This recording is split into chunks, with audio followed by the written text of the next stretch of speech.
It's you I like. It's not the things you wear. It's not the way you do your hair. But it's you. For 31 seasons, Fred Rogers was the beloved host of Mr. Rogers' Neighborhood on PBS.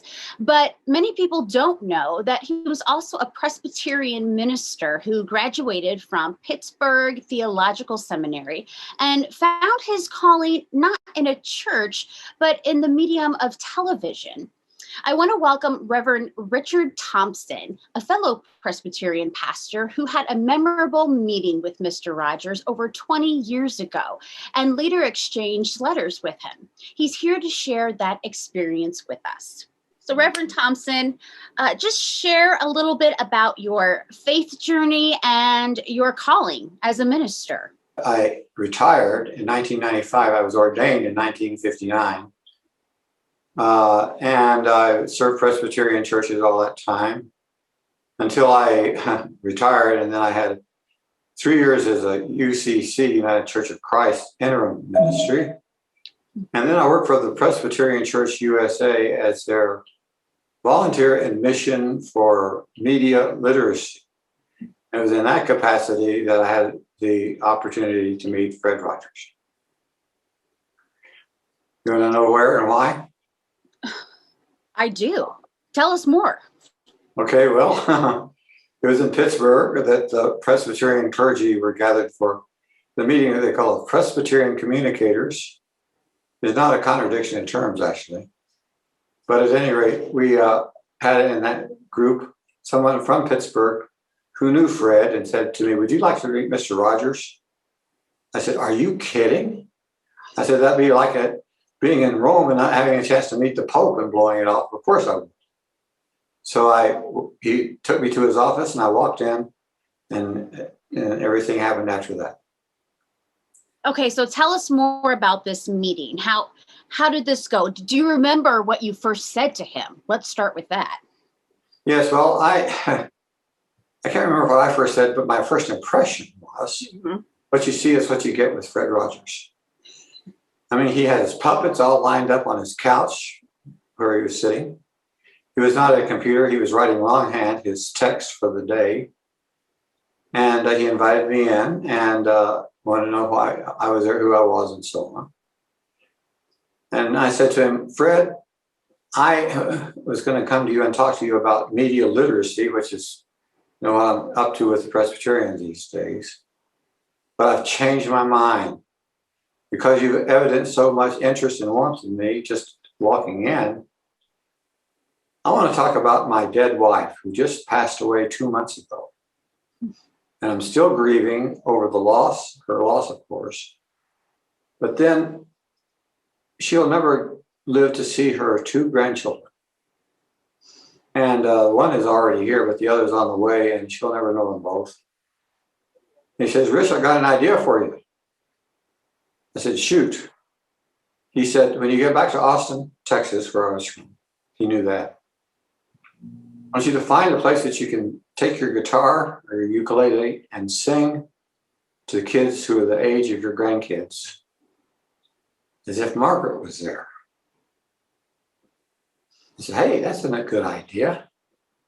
And I did, and I'll tell you about that later. But right off the bat, he had that empathy and that creativity. It was my experience of his spirituality. What did you end up taking away ultimately from your gathering with him, from your time together? Well, I think I took away what I started out with and his genuine character. I mean, he was what you saw.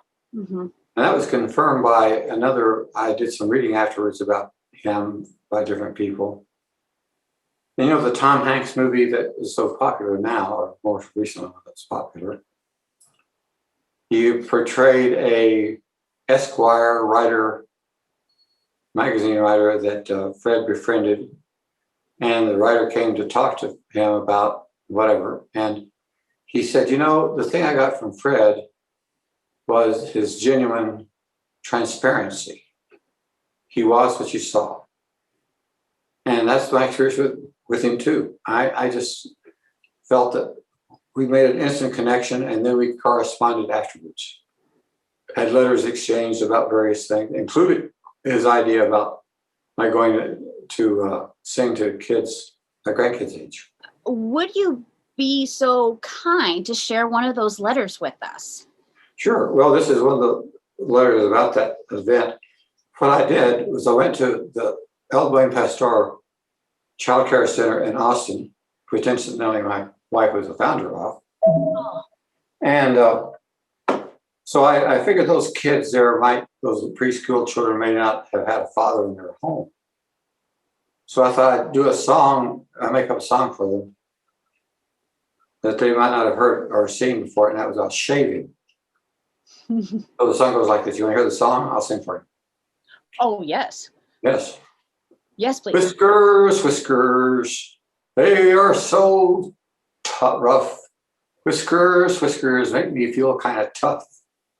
But when I shave those whiskers off, they feel so nice and soft. And the kids all reached out, touched my face. They found, oh, it's pretty soft. And that's some of the first time any of those kids ever touched a male adult. Oh.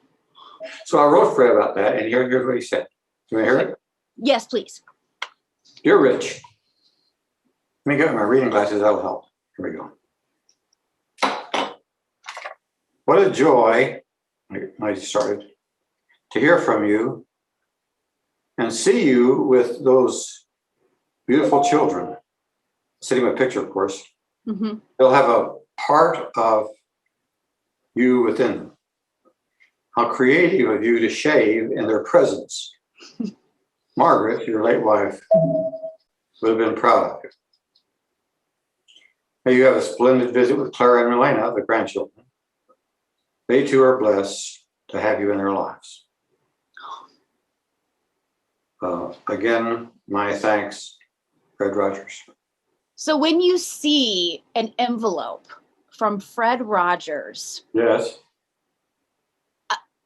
Does your heart and your stomach just do somersaults? I mean, Well, how yeah, does that you know, feel? he was an icon, all right. I mean, you mentioned earlier on, 30 plus years doing the show.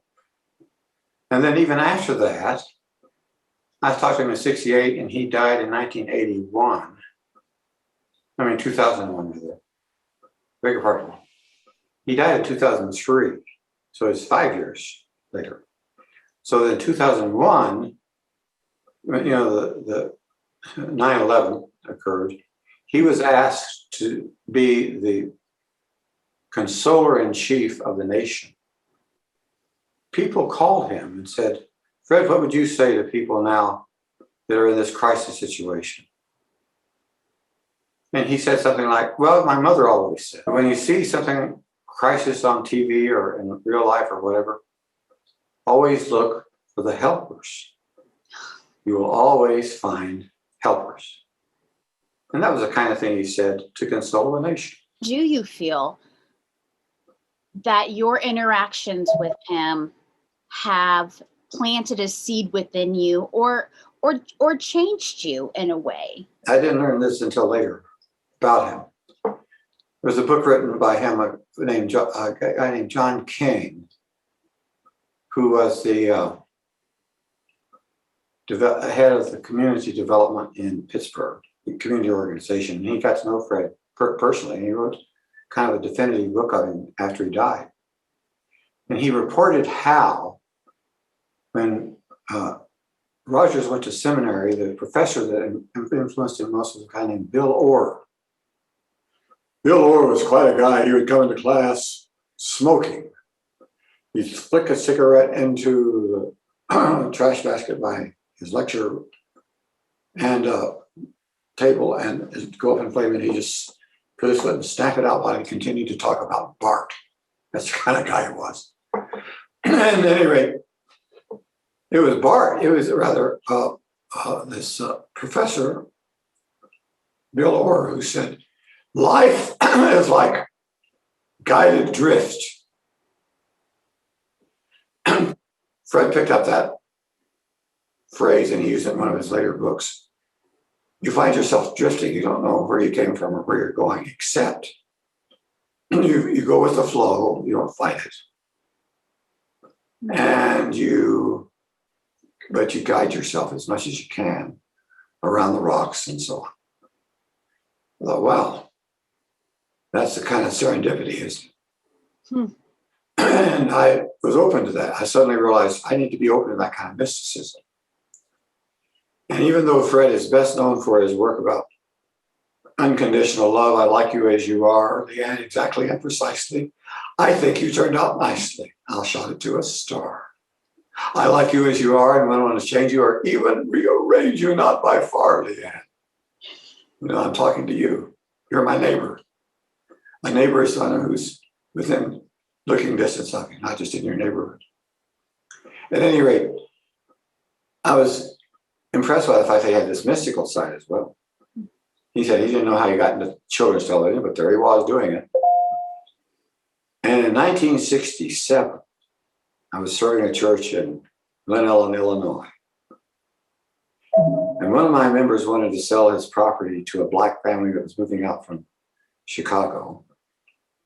And this was in a neighborhood with a lot of white flight. So one of the white neighbors was getting his gun out and threatening, anybody who's going to be friends to this guy's going to hear from me. So there was a meeting organized in the neighborhood school by Cecil Ness and the late Cecil Ness and his wife Jane. That's when I first met Jane Ness, who is now my wife. Oh. So you're open to the mystery of things. And my wife of almost 42 years, Margaret, I was talking to Fred about, in 68, died of ovarian cancer. But just before she died, she said, Rich, I want you to remarry, and I want you to marry Jane Ness. I said, anything you say, dear. And I did. But I first met her, at that civil rights meeting in Lombard. It's next to Glen Ellen where we were. So that's one of the mysteries of life, isn't it? Guided drift. Let's continue to stay with me. Well, you talked about the big theme, of course, of being a neighbor. And that is the recurring theme of Mr. Rogers. What to you is being a good neighbor? I think it's like Jesus talked about in the good parable of the Good Samaritan. He was asked, well, who is my neighbor? Instead of answering that in the abstract, he told a story, right? The Good Samaritan story came out of that. I'll tell you a story. I moved with Jane to here in Fort Collins, where we're living now, in 2006. And I suddenly realized there are a lot of homeless people here. And in Austin, Texas, where I've been before, I'd helped start something called the Interfaith Hospitality Network. It's where you get churches to open up their Sunday school rooms during the week, sanctify the space, so to speak, to let homeless families stay there overnight for a week at a time on a rotating basis. You get 13 churches, they do it every quarter. That was a pattern. Nationally, we picked it up in Austin. And I suddenly realized I got to be a good neighbor here in Fort Collins to my homeless friends, homeless neighbors. Get that going here. And that's what's happened since. And we now have 26 churches here that are cooperating since 2006. That's what it is to me to be a neighbor, is to get things like that going. You see a need and you do what you can to help meet it. Maybe you're not in a place to do it or in a position to do it, but you do what you can wherever you are. Leanne, does that answer your question? It does. Thank you. That's incredible. That's inspiring. Good. Thank you. Thank you for all you have shared. This has already touched my heart, and we're going to share this with countless others who no doubt are going to go home or be at home and just have this marinate in their souls. But is there anything else, one last thought, that you would be remiss if you didn't share it before we close here? That's a good question. I guess maybe as you were talking, it occurred to me that when I met him and talked to him directly, I told him about Margaret and my grief about her not knowing the grandkids. Then we went ahead and talked about one other thing, and we corresponded about. I did have a life in television too. And in Chicago, where you are, I did with Lydia Talbot and the Greater Chicago Ministries, TV broadcasting ministries. I started out in 1984, I think it was, 2 years before I moved to Austin. When I got to Austin, I started the Austin Faith Dialogue series that lasted 18 years. So did a lot of TV work that way. And I realized that that was the media at that time has been sort of replaced by social media. So I talked to Fred a little bit about that because he was interested in it. And then another correspondence we had later that he commented on the fact that he felt I did an interview, I sent him a tape, of course. He said, Rich, you looked and acted natural on that show. And people look, and they like what is normal, natural, not put on. And I said, I just thank you, Fred. You have just confirmed my call into communications in that way. Appreciate you sharing your heart and your time with us. Well, thank you. And as they say on Mamma Mia, here we go again. May the rest of your life be the best of your life. Thank you so much for joining us, Reverend Thompson. I'm Leanne Noland for Different Drummers and the Greater Chicago Broadcast Ministries. Keep the faith.